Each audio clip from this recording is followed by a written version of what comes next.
रामायण काल का एक ऐसा योद्धा जिसके युद्ध भूमि में कदम रखते ही पांडव भी थर-थर कांपने लगे। श्री राम के वंश का योद्धा जिसने स्वयं कौरवों की तरफ से युद्ध लड़ा। नमस्कार दोस्तों, स्वागत है आप सभी का एक बार फिर से। वीडियो में आगे बढ़ने से पहले चैनल को सब्सक्राइब अवश्य करें और बेल आइकन जरूर से दबाएं। त्रेता युग में रामायण घटित हुई और वहीं द्वापर युग में महाभारत जैसा विनाशकारी युद्ध हुआ, लेकिन दोनों में ही एक खास बात थी। दोनों ही धर्म की स्थापना के लिए लड़े गए थे और दोनों ही युगों में स्वयं भगवान विष्णु के ही अवतारों ने जन्म लिया। जहां त्रेता युग में भगवान श्री राम तो वहीं द्वापर युग में स्वयं भगवान श्री कृष्ण। लेकिन क्या आप जानते हैं कि महाभारत के समय में जब युद्ध लड़ा जा रहा था तब स्वयं रामायण काल का एक योद्धा भी उस युद्ध में भागीदार बना था, यानी उसने भी महाभारत का युद्ध लड़ा था और वो कोई और नहीं बल्कि भगवान श्री राम का ही वंशज था। लेकिन एक अलग विडंबना की बात तो ये है कि उसने कौरवों का साथ दिया था, ना कि पांडवों का।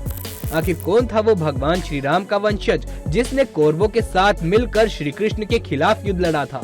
वो महान योद्धा कोई और नहीं बल्कि स्वयं भृतबल थे, जो कि स्वयं भगवान श्री राम के ज्येष्ठ पुत्र यानी कि कुश के वंश में श्री राम के 32वीं पीढ़ी में जन्मे थे। वो कौशल साम्राज्य के सबसे प्रतापी सम्राटों में से एक माने जाते हैं। इनके पिता का नाम वृषुतावंत था। कहते हैं जब युधिष्ठिर ने अपना राजसूय यज्ञ किया था तब उस समय पूर्व दिशा में अपनी दिग्विजय यात्रा के दौरान भीम ने इन्हें परास्त किया था, जिस वजह से इनके साम्राज्य में पूरी तरह से अधिपत्य स्वयं युधिष्ठिर का हो गया था, क्योंकि वो चक्रवर्ती सम्राट बन चुके थे। लेकिन दुर्योधन और मामा शकुनी के प्रत्यंच और षड्यंत्र के चलते जब उन्हें वनवास और अज्ञातवास भोगना पड़ा, कर्ण ने अपनी दिग्विजय यात्रा के दौरान इन्हें परास्त किया था। सुनने में ये थोड़ा अजीब लगता है, किंतु आपको जानकर हैरानी होगी कि श्री राम के इस वंशज के योद्धा ने पांडवों का नहीं बल्कि कौरवों का साथ दिया था। वो भी सिर्फ इसलिए क्योंकि वैष्णव यज्ञ के दौरान जब कर्ण ने दिग्विजय यात्रा की थी तब इन्हें परास्त किया और इनके साम्राज्य पर अपना अधिपत्य जमा दिया। कहते हैं भगवान श्री राम की 32वीं पीढ़ी में इनका जन्म हुआ था। अब इसीलिए रामायण की उस खास वंशावली को भी जानते हैं जहाँ पर भरत बल का जन्म हुआ था। जैसा कि हम सभी जानते हैं कि भगवान श्री राम के 2 पुत्र हुए, लव और कुश। वहीं कुश के पुत्र अदिति थे। अदिति से जन्म हुआ निषाद का। इसका वर्णन पूर्णतः आपको महाभारत और रामायण दोनों में ही मिल जाएगा। अगर बात करें इनके युद्ध कौशल और उनकी शक्ति की तो ये बेहद ही शक्तिशाली थे, लेकिन अर्जुन के पुत्र महान धनुर्धर अभिमन्यु के आगे ये टिक ना पाए और 13वें दिन अभिमन्यु के बाणों से आघात होकर ये वीर गति को प्राप्त हो गए।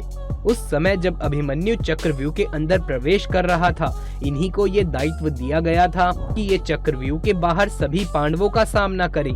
लेकिन उस समय अभिमन्यु बड़ी ही तीव्र गति से आगे बढ़ता जा रहा था।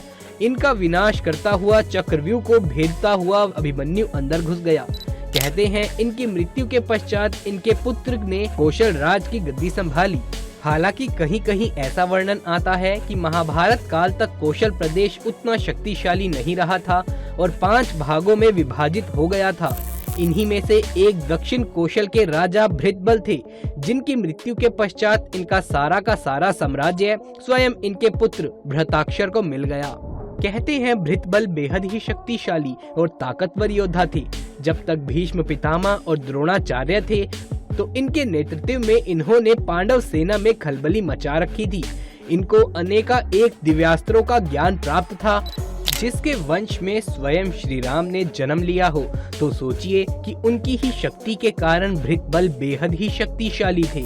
लेकिन कहते हैं ना, अधर्म के आगे किसी की भी जीत नहीं होती और इस कारण इनका भी वध निश्चित था। तो यही थे रामायण काल के वो खास योद्धा जो श्री राम के वंशज होते हुए भी कौरवों का साथ देने पर मजबूर हुए और अर्जुन के पुत्र अभिमन्यु के हाथों द्वारा इनका निधन हुआ। बाकी दोस्तों आपका इस बारे में क्या ख्याल है, हमें नीचे कमेंट बॉक्स में लिख करके जरूर से बताएं।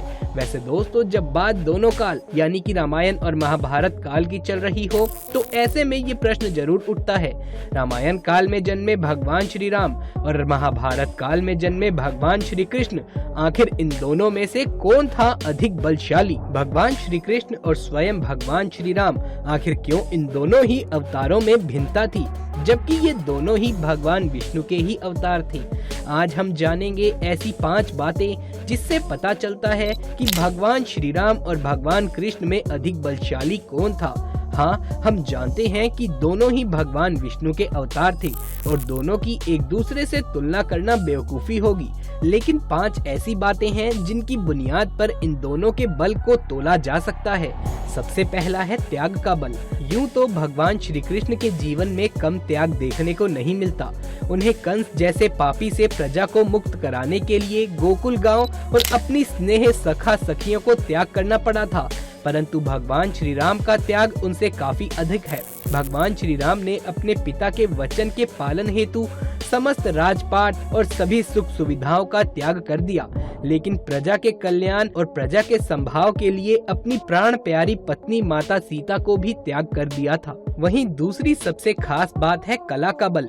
हिंदू धर्म ग्रंथों के अनुसार भगवान श्री राम को कहीं 12 कलाओं तो कहीं 14 कलाओं में निपुण बताया गया है, जबकि भगवान श्री कृष्ण को 16 कलाओं में संपूर्ण बताया गया है। इन्हीं कलाओं से ही भगवान श्री कृष्ण सभी का मन मोह लेते थे, अर्थात भगवान श्री कृष्ण अधिक गुणवान थे।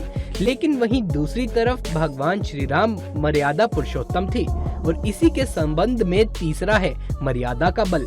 मर्यादा पुरुषोत्तम भगवान श्री राम ने जीवन भर एक वार्ता धर्म का पालन करते हुए कभी किसी और का प्रेम निवेदन स्वीकार नहीं किया, जबकि भगवान श्री कृष्ण के लिए कहा जाता है कि उनकी 8 रानियां और 16,108 पटरानियां थी, परंतु भगवान श्री कृष्ण ने समस्त विवाह गंधर्व रीति रिवाज से किए थे।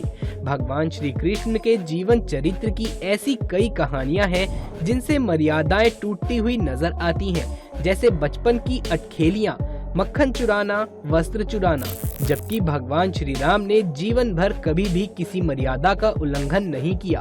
चौथा है धर्म का बल। भगवान श्री राम का जीवन चरित्र धर्म की प्रत्यक्ष परिभाषा को परिभाषित करता है, जबकि भगवान श्री कृष्ण का जीवन चरित्र धर्म और सूक्ष्म ग्रह परिभाषा बताता है।